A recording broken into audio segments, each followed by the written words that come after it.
Moltes gràcies, senyor alcalde.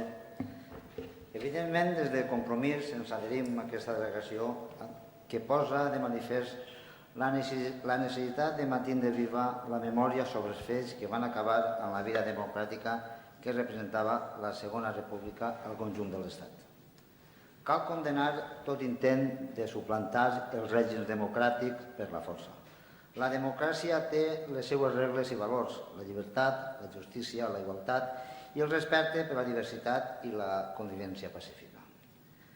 Així i tot, aprofitant aquesta declaració, voldríem afegir el fet que la república que va ser derrocada pel violent cop del 18 de juliol de 1936 estava constituïda com a estat integral, el que en la tecnologia de l'època significava el dret a l'autogovern dels diferents municipis, regions i nacionalitats.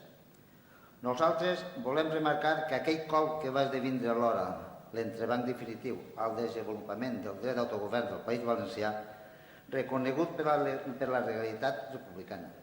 No debades, el 16 de juliol del 1936 havia estat reunida en la ciutat de Castelló la Comissió Pro-Estatut Valencià amb representants vinguts de València i d'Alacant.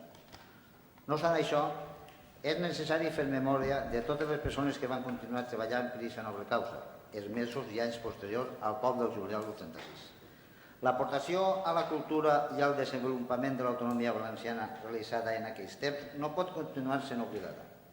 Per això mateix fent esment especial al conseller Francesc Bosch i Morata, reconeguts per les Corts Valencianes com a assumible a conseller preautonòmic el 25 de novembre del 2010.